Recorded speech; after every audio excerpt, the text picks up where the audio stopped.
Hello friends, good evening. आज की 10वें टेस्ट में सभी लोगों का स्वागत है।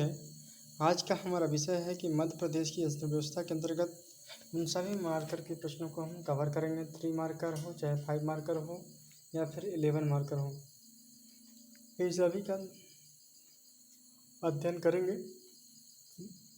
देर न करते हुए अपने टॉपिक पर आते हैं और देखते हैं कि आज का हमारा प्रश्न है। पहला प्रश्न है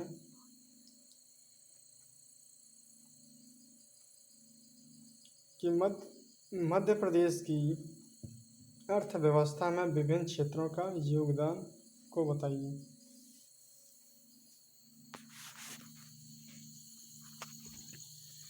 मध्य प्रदेश के अंतर्गत कृषि जो कि है 35% की विभिन्न हिस्सेदारी करता है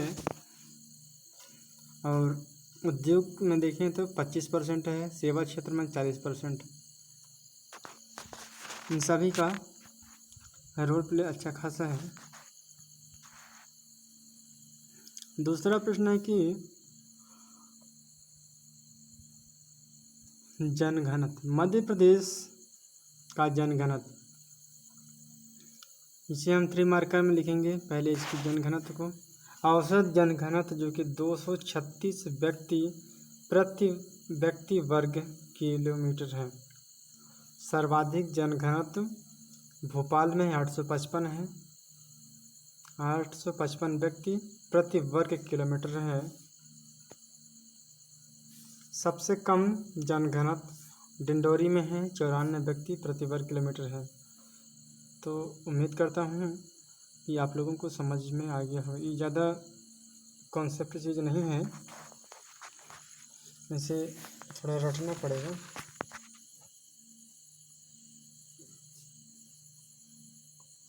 ये फैक्ट है एमपी के, इसलिए आप लोग इसे ध्यान में रखिएगा।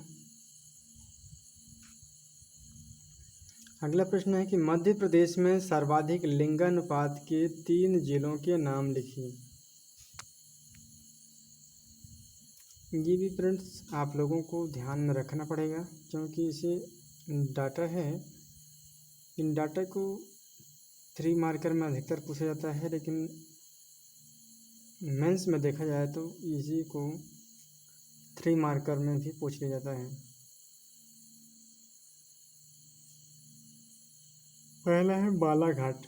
यहाँ पर सर्वाधिक लिंगानुपात देखने को मिलेगी, 1021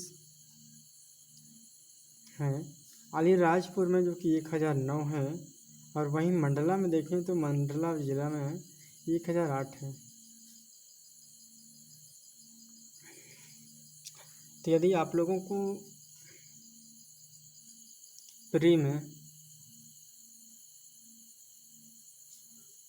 सही जोड़ी में आ जाए या कि फिर विकल्प में आ जाए तो आप लोगों को टिक करना आना चाहिए, क्योंकि अगर ये 3 प्रश्न आ जाता है प्री में यदि 2025 के में,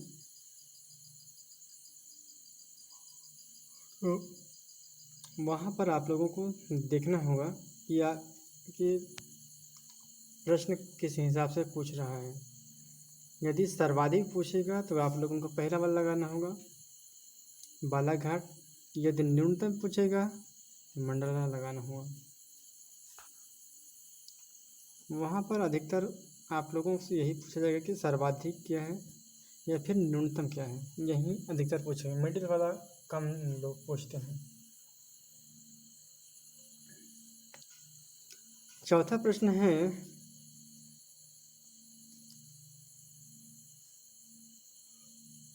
खादी तथा ग्रामोद्योग के विकास के लिए मध्य प्रदेश सरकार द्वारा प्रारंभ किए गए प्रमुख कार्यक्रमों का वर्णन कीजिए। खादी तथा ग्रामोद्योग के लिए सरकार द्वारा चलाए गए योजना है। पहला है मुख्यमंत्री स्वरोजगार योजना।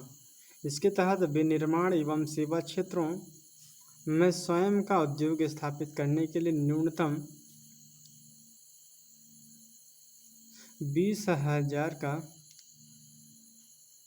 अधिकतम और 1 लाख रुपए की ऋण यहाँ पर उपलब्ध कराती है सरकार द्वारा। दूसरा देखें तो मध्य प्रदेश में मुख्यमंत्री आर्थिक कल्याण योजना, इसके तहत विनिर्माण एवं सेवा क्षेत्र में उद्योग स्थापित की जाती है। यहाँ पर भी इसमें इनका उद्देश्य क्या है कि गरीबी रेखा में शामिल लोगों को अधिकतम 50,000 रुपये और न्यूनतम जो कि 15,000 का प्रावधान किया गया है इसके तहत। तीसरा है कि खादी एवं ग्राम उद्योग उत्पादन, यह सूती वस्त्र, खादी, पाली वस्त्र, रेशम, ऊन एवं अन्य ग्रामोद्योग उत्पादन के लिए कुल 14 उत्पादन केंद्र संचालित हैं। अगला है खादी एवं ग्रामोद्योग विक्रय, इसमें 14 विक्रय एम्पोरियम द्वारा वर्ष 2019 में राशि 1135.46 लाख का संपत्ति का विक्रय किया गया है।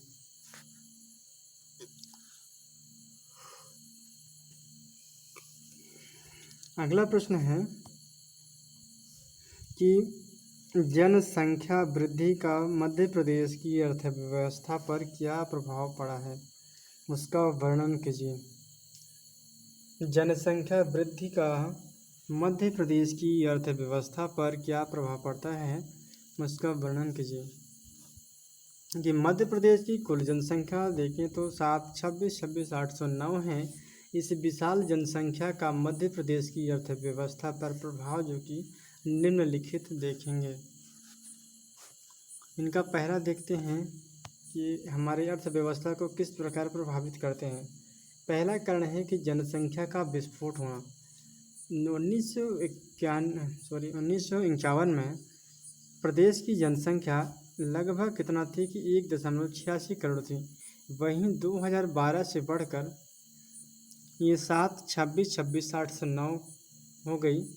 लेकिन 60 वर्षों की अवधि में जनसंख्या में 3 गुनी वृद्धि हुई। इसके जनसंख्या विस्फोट की समस्या उत्पन्न होगी। ये 2012 की डेटा के अनुसार ये मतलब 2011-12 का डेटा यहाँ पर 726,809 बताया जा रहा है। लेकिन वहीं 60 वर्षों की अवधि में जनसंख्या में 3 गुनी वृद्धि हो गई है। तो अब यदि जनगणना आता है तो 3 गुना वृद्धि हो जाएगी, जिससे जनसंख्या में विस्फोट होने की संभावना बढ़ जाती है। अगला कारण क्या है? अगला कारण है बेरोजगार में वृद्धि। जनसंख्या वृद्धि से बेरोजगार में तीव्र वृद्धि हुई। आप सभी लोगों को ही पता होगा कि जनसंख्या कितना तीव्र गति से बढ़ रहा है और वहीं बेरोजगार बहुत ही ज़्यादा तेज़ी से बढ़ रहा है। रोजगार की संभावना बहुत कम मात्रा में होती है।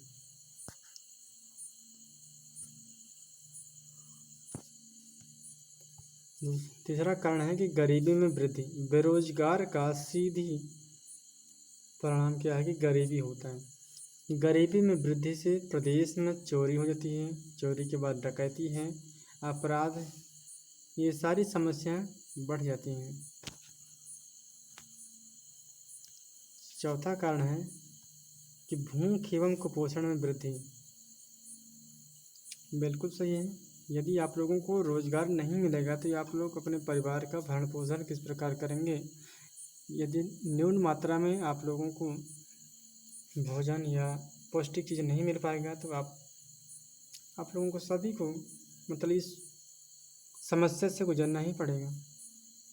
2019 में दिसंबर से पूरे प्रदेश में 10 लाख से ज़्यादा बच्चे का वजन कम और 1 लाख से ज़्यादा अधिकतम वाले सामने आए हैं।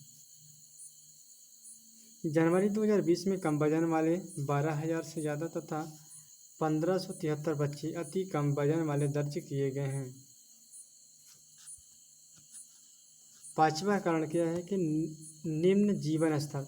जनसंख्या अधिक तथा संसाधन कम होने का कारण औसत भारतीय की आय कम हो जाती है। बिल्कुल सत्य है। यदि जीवन स्तर निम्न हो जाती है और जनसंख्या अधिक हो जाती है और संसाधन कम होने पर यहाँ पर आय की मात्रा भी कम हो जाती है।